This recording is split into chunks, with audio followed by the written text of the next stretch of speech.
I want to start today with something I hear from women almost every single week. I've been eating so well. I cut the gluten, I added the vegetables, I'm drinking the water, I'm doing everything I'm supposed to do, and my gut is still a mess. And then she says the part that breaks my heart a little every time. I don't know what's wrong with me. Nothing is wrong with you. Your gut changed. And nobody explained why. That's what this episode is for.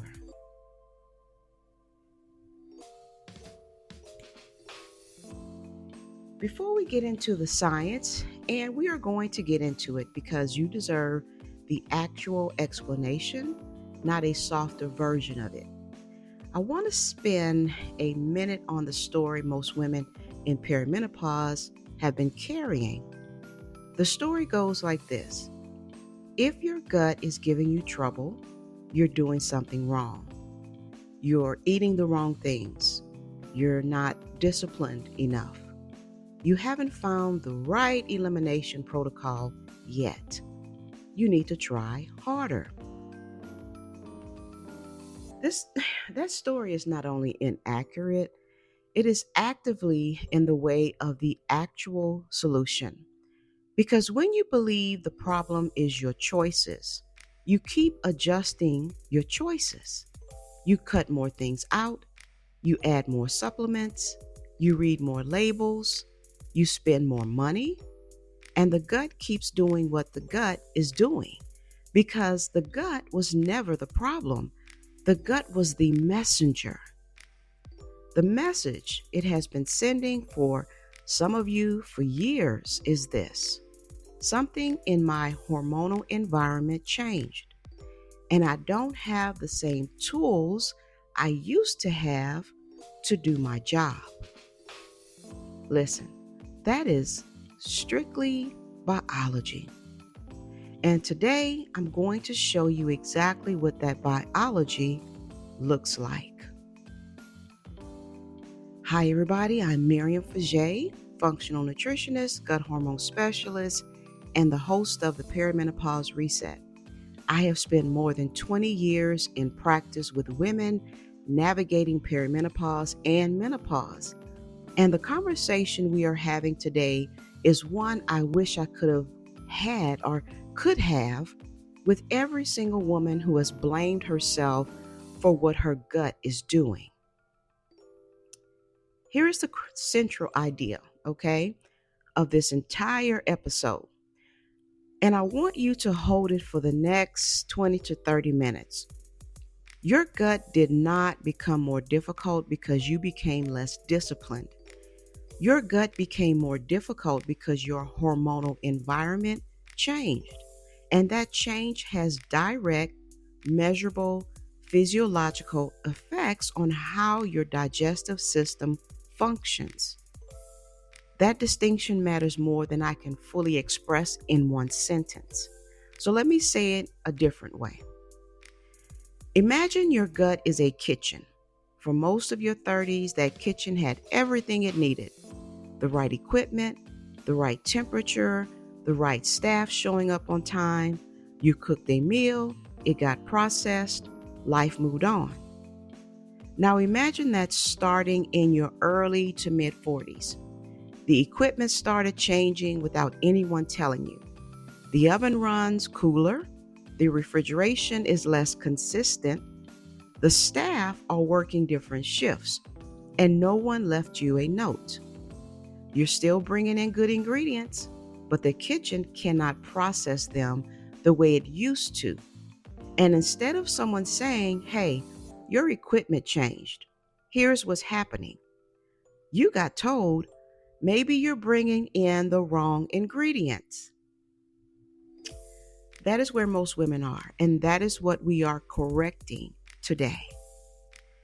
There are 4 specific shifts that happen inside the gut during perimenopause and menopause. 4 mechanisms, 4 explanations. And once you understand them, I promise you, the way you've been talking to yourself about your body is going to change. The first shift is one that almost no one talks about in the context of perimenopause, and it explains more gut symptoms than any food sensitivity I have ever seen on a lab panel. I want you to think about the last time you ate a good meal, something nourishing, something you were actually looking forward to, and still felt bloated afterward, or still felt like the food just sat there, like your stomach didn't know what to do with it. That is one of the calling cards of low stomach acid. And low stomach acid, the medical term is hypochlorhydria, is directly connected to your hormonal transition. Here's the mechanism. Estrogen and progesterone both influence the production and regulation of gastric acid. As those hormones begin to fluctuate and decline in perimenopause, stomach acid production becomes less consistent and often less sufficient. Now, stomach acid gets a bad reputation. We spend a lot of cultural airtime trying to neutralize it, reduce it, tame it. But adequate stomach acid is not the enemy, it is essential. It is the first step in a cascade that makes digestion possible. When stomach acid drops, protein doesn't break down properly. The enzymes that are supposed to do the next stage of digestion don't get activated the way they should. Food spends longer in the stomach than it is designed to. And the signal that moves everything forward, the signal that says, okay, we're ready for the next phase, never fully fires. The result? Bloating, heaviness after meals, slow transit, sometimes reflux. Not because you have too much acid, but because what acid you do have is escaping upward due to a weakened lower esophageal sphincter that is also influenced by hormonal changes. And the nutrient losses are significant. Stomach acid is required for the absorption of B12, iron, magnesium, and zinc, four nutrients that are already under pressure in perimenopause. Four nutrients that affect energy, mood, sleep, and hormone production. The downstream effects of low stomach acid in midlife are not minor. This is not a food problem. This is a hormonal transition problem that has food implications. That distinction is the whole thing. The second shift is one that a lot of women feel but cannot explain. And it shows up most often as constipation that came out of nowhere, or a digestive pattern that used to be predictable and now is not. Progesterone is a smooth muscle relaxant. That quality is part of what makes it beautifully calming to the nervous system.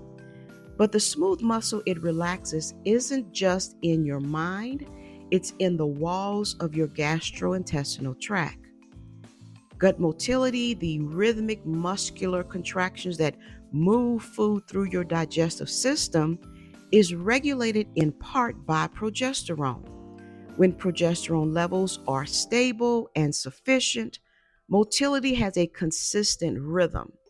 When progesterone begins to fluctuate and drop, as it does often before estrogen in the early stages of perimenopause, that rhythm becomes irregular.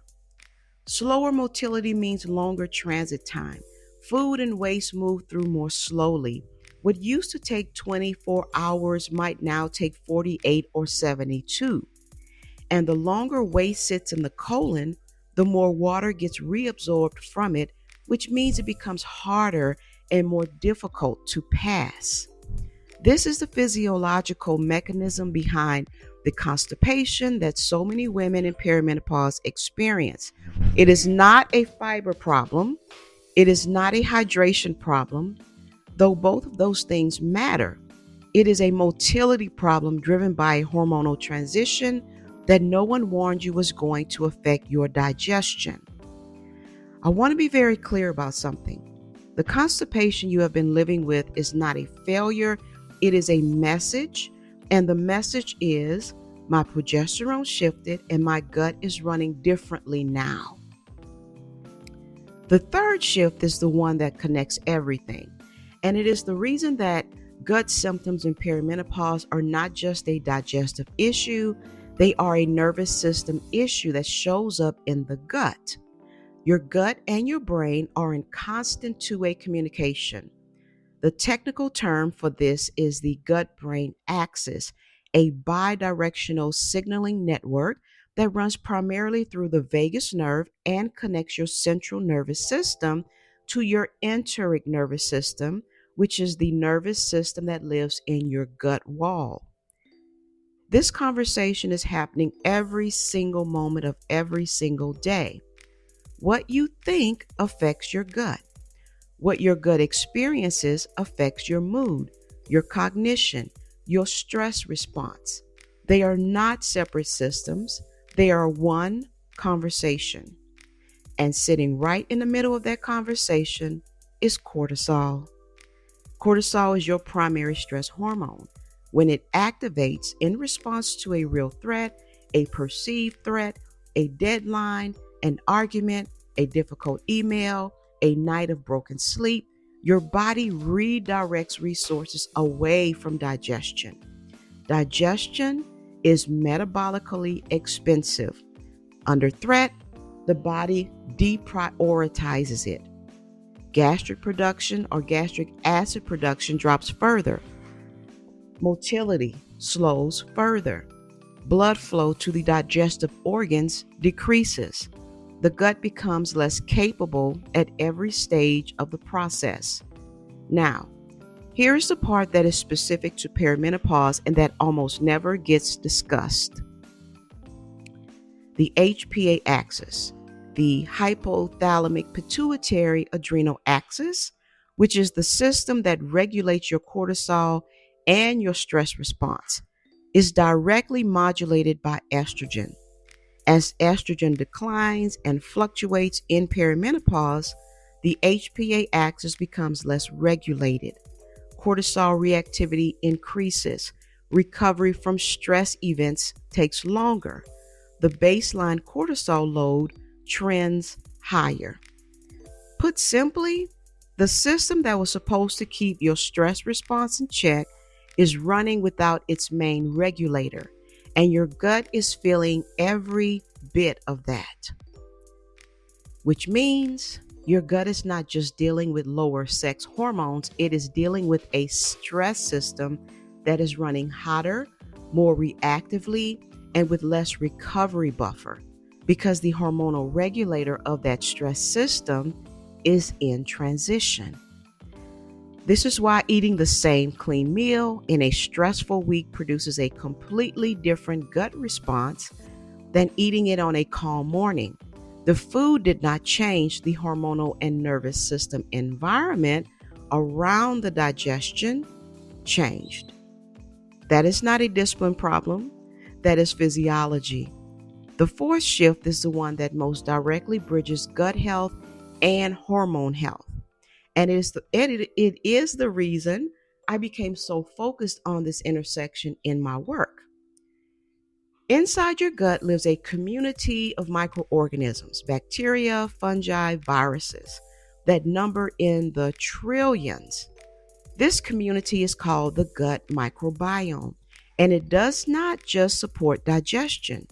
It manufactures neurotransmitters, regulates immune function, produces vitamins, and this is the part relevant to today, it metabolizes estrogen.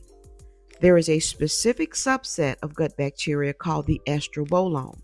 The estrobolome produces an enzyme called beta-glucuronidase, which deconjugates estrogen so that it can be reabsorbed and recirculated throughout the body.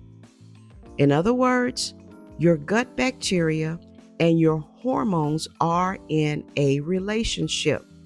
The estrobolome is the part of that relationship responsible for making sure your estrogen stays in circulation and gets used.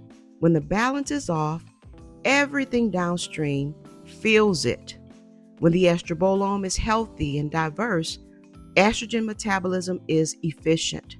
When it is disrupted by chronic stress, by antibiotics, by disrupted sleep, by a diet that has been reactive and depleting rather than nourishing, estrogen metabolism becomes less efficient. Less efficient estrogen metabolism means the hormonal imbalances of perimenopause are amplified. Hot flashes that are more intense, mood disruption that is harder to regulate, sleep that won't consolidate, weight that accumulates around the midsection in ways that feel disconnected from what you're eating. Your gut microbiome is not a passive bystander in your hormonal transition. It is an active participant, and the microbial diversity that supported your hormone health in your 30s has been under pressure from years of stress, sleep disruption, dietary patterns that were driven by survival rather than support, and the hormonal transition itself. This is not irreversible. Microbial communities are responsive. They shift with consistent, targeted nourishment, but they cannot shift if you keep treating the gut as a food processing problem rather than a hormonal and ecological one. For some of you, what you just heard landed as relief. Finally, an explanation that isn't about willpower. Finally, a framework that makes the pattern make sense. And for some of you, it might have landed differently. Because if your gut has been sending these signals for years and the explanation was always available and no one gave it to you, that can bring up something complicated. Grief, maybe, frustration, a kind of retroactive exhaustion from all the effort you put into fixing the wrong thing. That response is valid, and I want to sit in it with you for just a second. The wellness industry has not served women in perimenopause well. It has sold us protocols designed for different bodies, at different hormonal life stages, with different physiological needs. It has told us that if those protocols are not working, the problem is our compliance, our commitment, our willpower.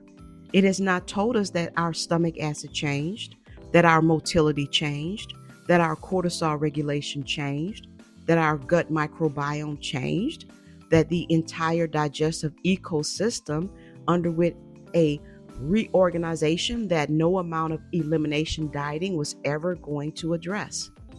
You were not failing the protocol. The protocol was failing to account for your biology. That matters. It matters because the story you've been telling yourself about your body is built on a false premise. And a false premise, no matter how sincerely you believe it, cannot produce a true result.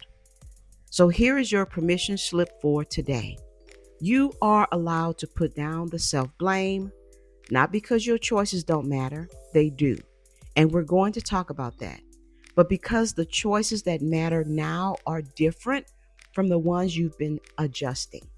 And you cannot know which choices matter until you understand which shifts happened. Now you understand. So now we can actually move. I'm going to give you one thing to take from this episode. One thing. Because sustainable change in perimenopause is built in single steps, not complete renovations. I want you to begin paying attention to the state you are in when you eat. Not what you eat, the state. Now here is why this matters as a first step. All 4 of the shifts we discussed today are worsened by eating in a sympathetic state, in fight or flight, in urgency, in stress. Stomach acid production drops further. Motility slows further. The gut-brain axis gets noisier. Nutrient absorption decreases. Before your next meal, not a perfect meal, not a special meal, your next meal, I want you to sit down, both feet on the floor. Take one deliberate breath in through your nose, slow and full, and release it slowly through your mouth. Place one hand on your belly. You are not trying to meditate. You are not trying to achieve a state. You are sending one signal to your nervous system. We are safe. Digestion is allowed to happen.